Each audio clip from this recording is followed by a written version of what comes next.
let's get to something prediction on Israel and Palestine conflict.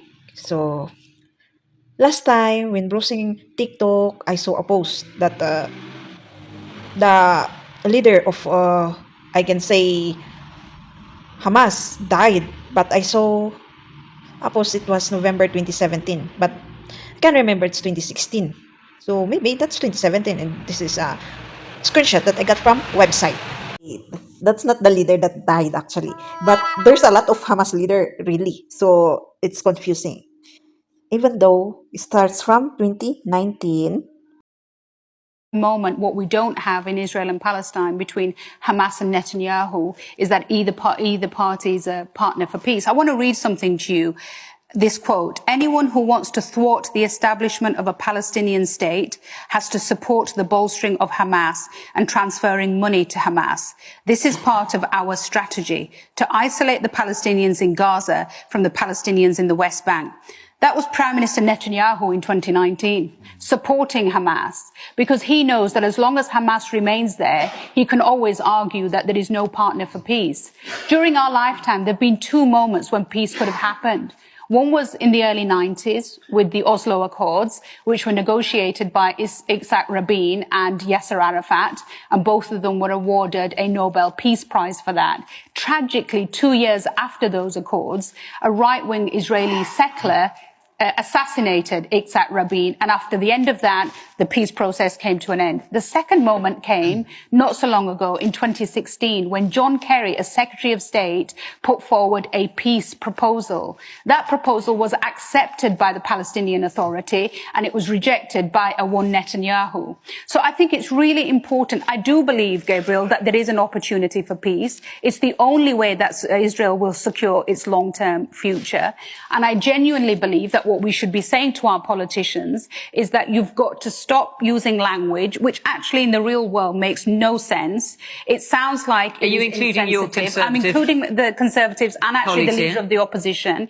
In the real world, it sounds insensitive. It sounds like it's one-sided. It sounds hypocritical. And it sounds like you do not understand the depth of this issue. And it goes nowhere towards actually resolving the issue. All you do is embolden Netanyahu, a man who is mired in allegations of corruption, who actually in his cabinet has a minister who has been convicted of terrorism, another minister who is a self-confessed fascist, and who are governing on the basis of a coalition agreement which denies the very right of the Palestinian state to exist.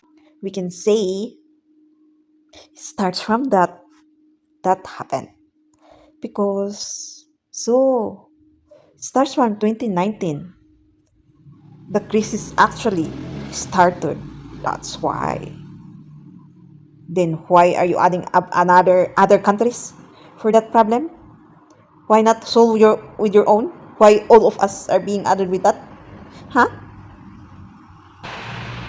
Then who is acting Hamas leader today? And what's the connection of 2019 that the Prime Minister of Israel says that it's a strategy to act as Hamas?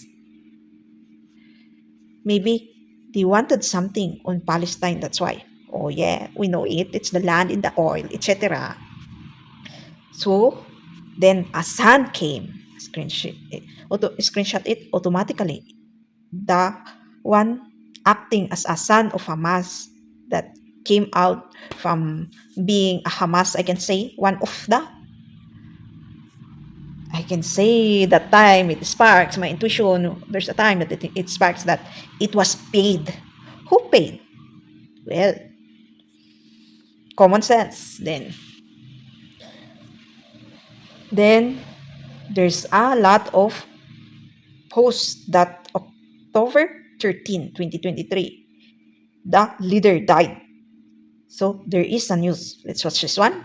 And I do want to bring in the Israel Defense Forces, one of their spokespersons who we've talked to before, Lieutenant Colonel Peter Lerner. He joins us now live to discuss the latest. And Peter, thank you again for taking the time to be here. Thank you, Josh.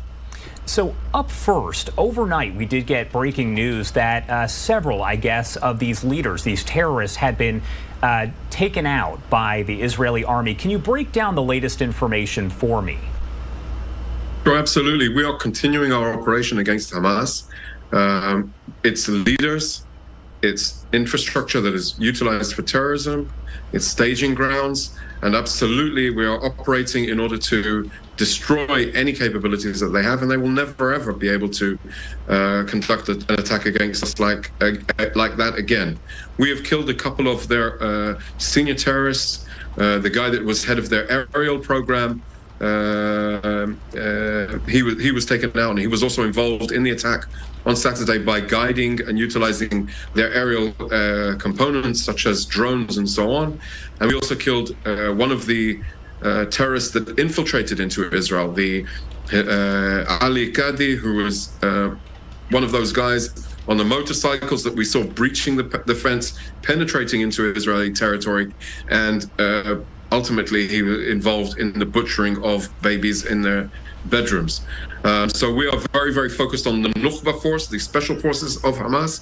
We're very focused on their special capabilities. So we took out, the way they have built their forces, they don't care about the civilians in Gaza. What they do is that we targeted drones with explosives on that were positioned on rooftops of houses, and we targeted them. They don't care who's in the house. That's precisely the reason why they put them there, in order to try and defend their activities and their terrorist assets. So we are very, very focused. We're moving forward. We're escalating our activities. We've called on all of the people in the northern Gaza Strip to go to the south beyond Wadi Gaza, which will effectively, once people move, will give us more room to operate against Hamas and its infrastructure, which has become basically the town of Gaza City has become a fortress and a forward operating base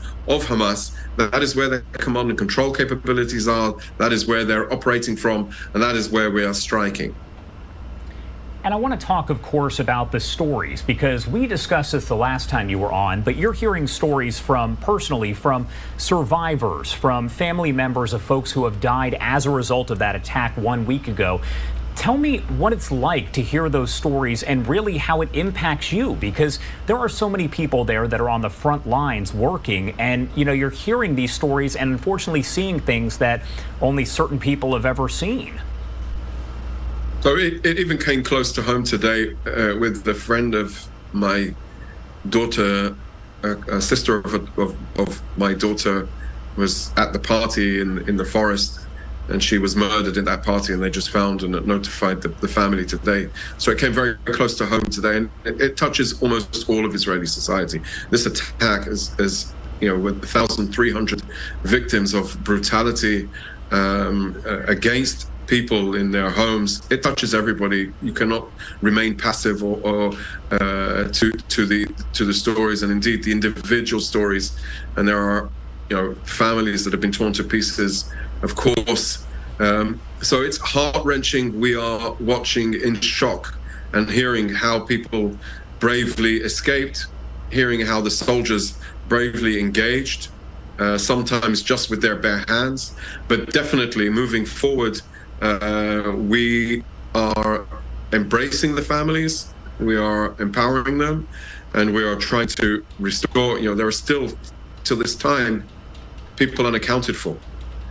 So yesterday and today we've been conducting limited raids in Gaza across the perimeter to try and find bodies, and we have found bodies left in the field, either while Hamas was escaping back to the Gaza Strip, or in exchange of fire that they were killed, and the bodies of those that they had abducted had been left there. So we're conducting more activities in order to bring people home, and it is a very, very harrowing experience for all of us here.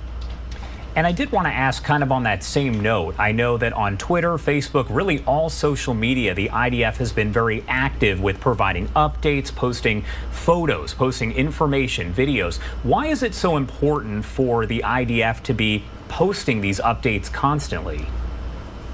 So we are a democratic country with a army made of the people of the country. First of all, our responsibility is to report be accountable to the people. And second of all, Israel is a very central part of international affairs, and there are a lot of people that are interested in what's going on here, whether it's for religious reasons of belief in the Holy Land, or people that identify with Israel as a democratic country in the Middle East and a beacon of that. And yes, indeed, we have our difficulties, but a lot of people are interested. So we feel it is absolutely necessary so that people can be informed from credible sources of what's actually happening on the ground, and that way they can be up to date. So we have it across multiple platforms in multiple languages. People that are interested about Israel, the best place to get about the IDF, the best place to get their information about the IDF is on our platforms. I agree, and that's why we appreciate you joining us to help break down, fact from fiction, because there is so much information that does get spread on social media that's not necessarily true, so we appreciate it. As far as the Middle East in general, one thing that a lot of people have said is that, the Middle East does have violence. It happens, but one thing that I want to get across, this is something that is so different, right? We've never experienced anything like this since the beginning of the State of Israel and even beforehand. Some people are comparing it to the massacres of 1929 before the establishment of the State of Israel.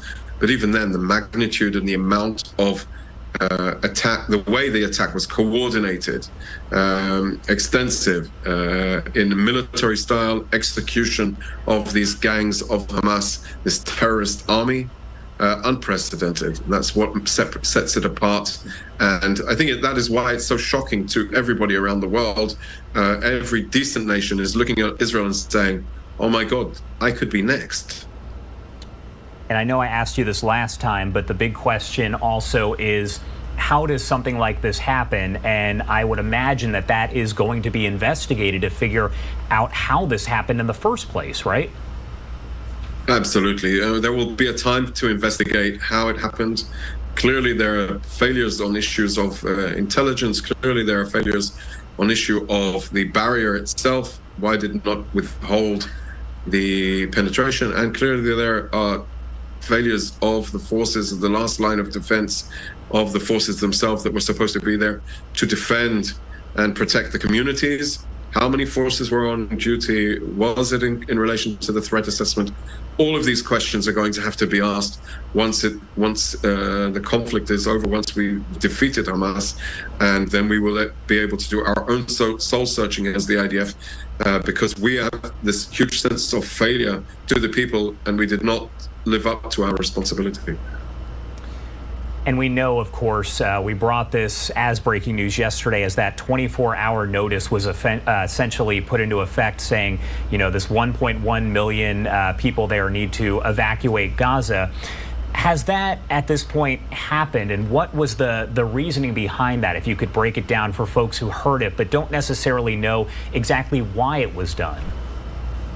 So the IDF is a professional military. When we are calling for people to evacuate the situation, the location, the area of the northern Gaza Strip, it's in order to differentiate between Hamas and non-combatants.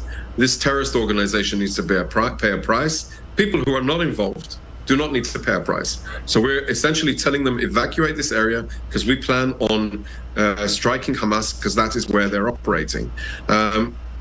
This is part of our military doctrine. It is in accordance to the laws of armed conflict. We are abiding by those. We operate by those as a professional military. That is our responsibility. And so, yes, we are telling people to evacuate. We expect to see them go. And I can tell you, for the last, it was 36 hours now, or maybe even more, we've seen them evacuating en masse, which is a good sign, because Hamas, on the other hand, told the people not to leave and to stay put, to stay there in the vicinity of the northern Gaza Strip and in Gaza City. And by doing So after, why there's still an interview before October 13, then until October 24. What? Then if it died, why still there's a genocide between Israel and Palestine today? If the leader died, why? Right?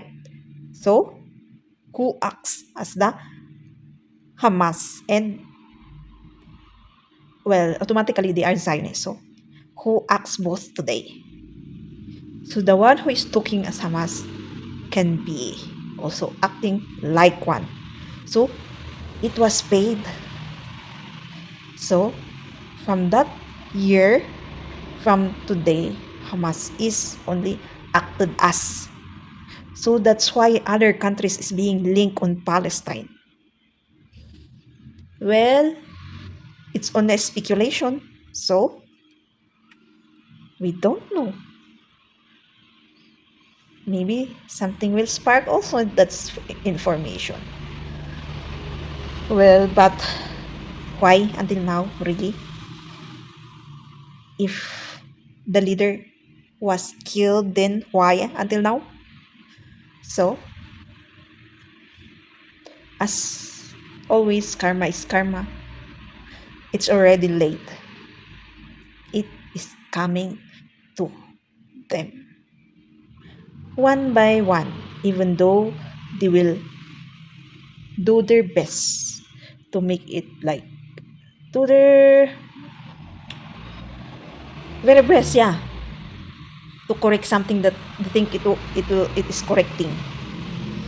Truth is truth. So let's just pray our brothers and sisters, the innocent one in the side of Jews or the Palestinians, because there's always a innocent being there. I know even Israel has to, I can say, because at that party, it was no evidence that Hamas did it. It's actually, there's a lot of video that saying they themselves, the police, so if are they calling it police or soldiers, okay, authorities did it to their own people. So let's just pray that it will stop, and next time let's not do it through our own brothers and sisters. We act as human. If this present is chaos, the future is important. Well, stop that wars, actually, than adding up, because bombs really has an effect. If a thing that fall down, there's a sound and vibration to the floor, then how about bomb that will fall down in the land and will what we call it, that one will be bomb. Oh, whatsoever. So think once, because that's why those earthquakes, the crash is being, etc., and also the all the climates and the volcanoes. And I will ask you again, what's with the content, or not content, but that's because that's a news topic about climate. What's with that? And adding up the future. What's with that? And not talking about the wars that happening, and how to stop it. About the earthquake that's happening. That's the most important topic than those climates, actually. Oh my gosh. So thank you for watching. Don't forget to subscribe, click the bell, question, comment if you want, and share.